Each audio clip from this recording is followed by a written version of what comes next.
Well, my mom and dad both emigrated from Ireland, different parts of Ireland, in about the mid-1920s, 26, 27. And they met here in Chicago at an Irish dance, again, another ethnic kind of thing. And they got married in 1933, so they only dated for maybe a year or so. But my mother had come here directly from Ireland, to Chicago directly from Ireland, and the very little planning, because her sister, two sisters were coming here. One sister decided to stay in Ireland and get married, and they had an extra ticket, so my mother came to the United States. That's how much planning went into that. Wow. But you know, growing up, we did not have a lot. We were, I would say, considered more on the poorer side. My dad even lost his job during the Depression era. However, I do remember my mom always having nice dinners at the table, even if it was spaghetti twice a week during Depression years. But we all talked. We all sat at the table. We said a prayer and then we talked, had dinner and talked about our day. We probably sat at that table, I kid you not, for about an hour and a half. People back then did not go out to restaurants very much or do things. So on Sunday evening, my mom used to just open house, whoever wanted to come. Cousins, aunts, uncles came by, and she would put out lunch meat and coffee cakes, and we'd just sit around and talk. My mother did, they used to call it like homework, and she worked for the Cracker Jack Company, which was right down the street, and she would like assemble all these little like toys and do it in packets, put them in little packets. Can you imagine doing that by hand? I mean, now everything's so automated. Right. We ended up in the Sparkowski basement because Conrad was in this fraternity.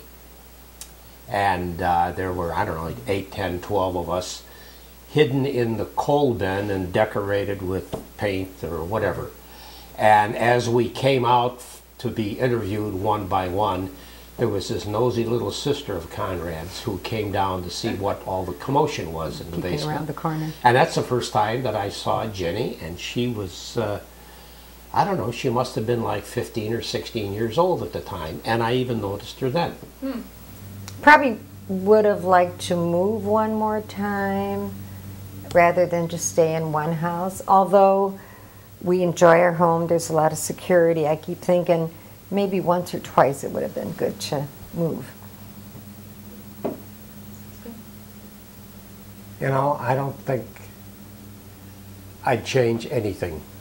And I'm not talking about, do I want the green tie or the red tie, but I mean, in major life-altering things, I look back and there's lots of things that could have been done easier. But doing it the hard way, I don't regret one single bit of it. You've had a good life. And it was all an adventure. It was all a learning process. And if there's any regret, I think I probably had my mother worried more than she deserved to be worried. But other than that, I wouldn't change a thing. Wouldn't change a single thing. No, we've had a good life, Jack. Yeah. You've been a good provider. If we'd have got married when I first met you, you'd have dumped me years ago. So I mean, it all worked out for. Oh, see, so it all worked out for the best.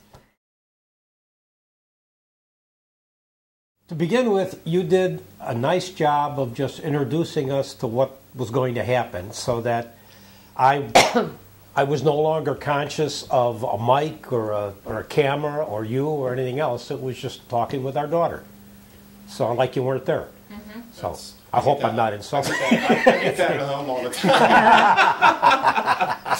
No, I thought it went a lot easier. I must admit, I was a little nervous at first. Like, are we going to be able to answer all the questions? Will I remember everything? And this was good. You do a little research into your past, and a lot of times we forget to stop and think about our past. And today was, It's that first few minutes is always just a little awkward, just a little weird, you know, because you don't typically have all these things, all this stuff going on. I know. And you know, and then once you get going, then it turns into be what it's supposed to be, which is just a conversation. Yeah. Yeah, it was fun. It was fun. You know, And these are, valuable little snippets of a life, I started going back through some of my family history.